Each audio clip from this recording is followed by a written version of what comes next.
Have you ever driven home from work and, upon arriving, realized you cannot recall the specific details of the journey? You don't remember the turns you made, the traffic lights you stopped at, or the other cars you passed, yet you arrived safely.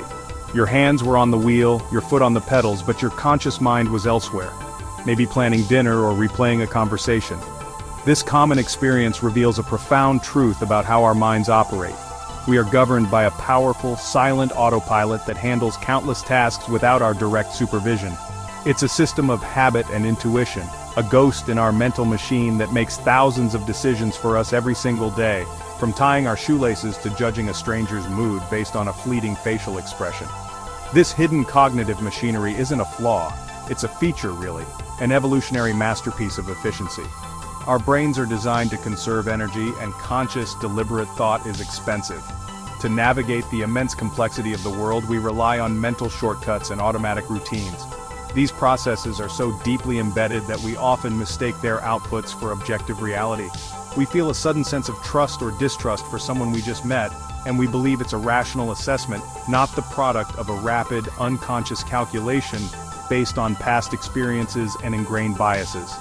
This autopilot is the secret engine of our daily lives, steering us through the mundane so our conscious mind can focus on what truly demands its attention. The same principle of automaticity, though, extends beyond our individual minds. The large, complex institutions we build, universities, libraries, corporations, and governments, develop their own forms of autopilot. They create systems, procedures, and workflows that become institutional habits. A university library, for instance, manages a vast and growing digital archive. It has established protocols for how to acquire, catalog, store, and provide access to digital information. Over time, these protocols become second nature to the staff. They're the way things are done, followed without question or deep reflection, much like our own unconscious habits. This institutional autopilot is designed for efficiency, but just like its human counterpart, it operates largely in the shadows. So, to understand the secret life of a digital archive, its strengths, its weaknesses, its hidden biases, we must first understand the brain that designed it. The parallels are striking. The way an archive automatically sorts and prioritizes information mirrors how our own brains filter sensory input. The way an institution can forget or misplace digital assets is analogous to the fallibility of human memory.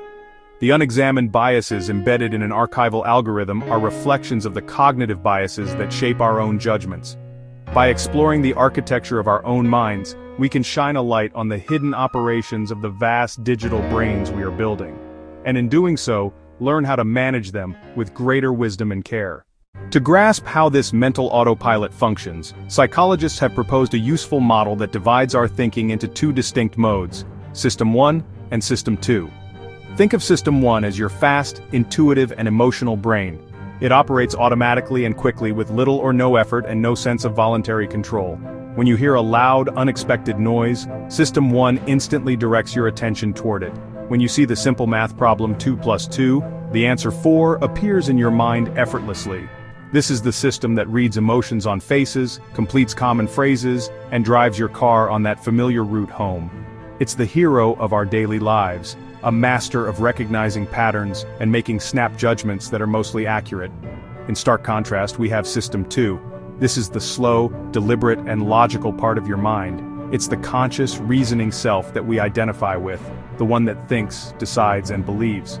System 2 is activated when you need to solve a complex math problem like 17 times 24, fill out a tax form, or learn a new board game.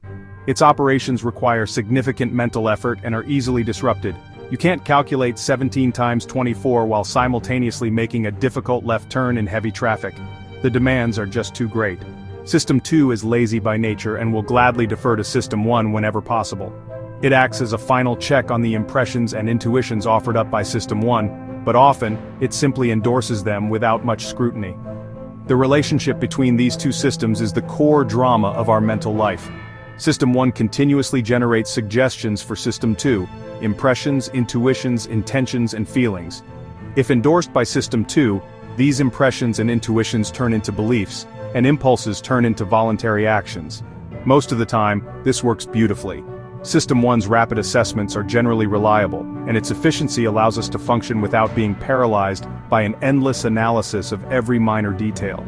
This is why an experienced firefighter can make a life or death decision in seconds, or a seasoned doctor can diagnose a patient with a glance. However, this division of labor has a downside. System 1 has systematic biases and is prone to making specific, predictable errors in certain circumstances. It seeks to create a coherent story from the information it has, even if that information is incomplete or misleading. Because System 2 is often lazy and overworked, it frequently fails to detect and correct these errors. The fast-thinking system cannot be turned off. It's always running in the background, shaping our perceptions. This means we are far more susceptible to unconscious influences and cognitive biases than we would like to believe. Now, let us turn our attention from the human brain to the institutional brain of a digital archive. These repositories of knowledge, housed in universities and cultural heritage institutions, also operate with a two-system model. The System 1 of an archive is its collection of automated workflows, ingrained procedures, and default settings. It's the set of rules for how new digital materials are ingested, the software that automatically extracts metadata, and the standard templates used for cataloging. This system is designed for speed and consistency, allowing staff to process enormous volumes of data without having to reinvent the wheel for every single item. It's the archive's muscle memory, the autopilot that keeps the information flowing. This archival System 1 handles the vast majority of day-to-day operations. When a researcher donates a hard drive full of documents, a predefined script might run to scan for viruses, identify file types, and create a preliminary inventory. When a new collection of digitized photographs is added, a default set of keywords might be automatically applied based on the folder's name or the date of creation. These processes are the archival equivalent of our fast, intuitive thinking. They're efficient, essential, and for the most part, function invisibly in the background. Without this automation, archivists would be completely overwhelmed, unable to keep pace with the relentless flood of digital information generated in our modern world. The System 2 of the archive, then, is the active, deliberate work of its human staff, the archivists, librarians, and curators. This is the slow, effortful thinking required for complex tasks. It's called upon when an archivist must carefully appraise a unique and sensitive collection, manually correct inaccurate metadata generated by an algorithm, or design a new preservation strategy for an obsolete file format.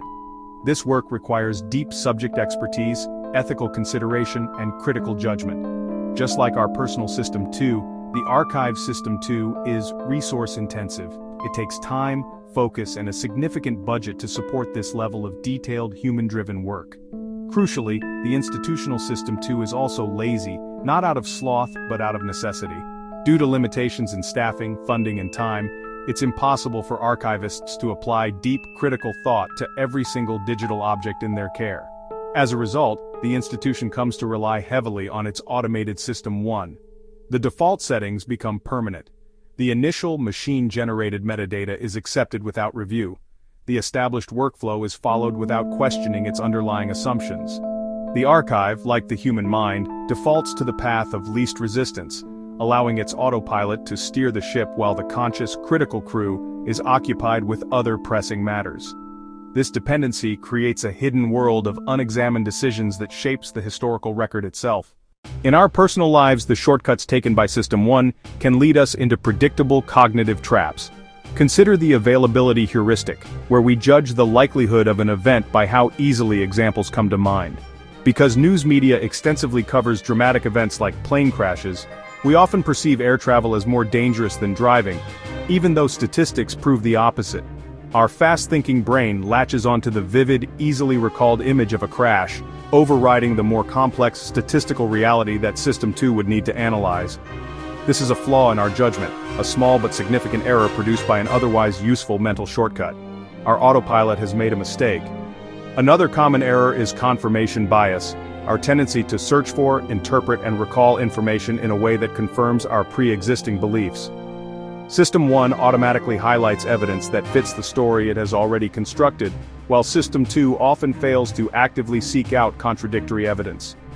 If you believe a particular political candidate is untrustworthy, you will notice and remember their missteps and gaffes far more readily than their successes or positive qualities. This isn't a conscious choice to be unfair, it is an automatic filtering process. The result is an illusion of validity. We become overly confident in our beliefs because our mental autopilot has curated a biased stream of evidence for us to consider. These same perils of automaticity are deeply embedded in the operations of digital archives. An archive System 1 might use software that automatically assigns subject keywords based on the frequency of words in a document. This seems efficient, but it can create a skewed representation of the content. A collection of letters from a civil rights activist might frequently mention logistics like meetings, buses, and donations, causing the algorithm to prioritize these mundane terms over less frequent but more significant concepts like justice, equality, or resistance. The resulting metadata, the very signposts that guide future researchers, presents a distorted picture, an error created by an automated shortcut. Similarly, confirmation bias can become institutionalized. An archive might have a long-standing practice of collecting materials primarily from prominent, well-documented figures such as university presidents or famous alumni. Its automated acquisition systems and staff habits are all geared toward identifying and processing these types of collections. As a result, the stories and records of marginalized communities, student activists, or low-wage university staff are systematically overlooked.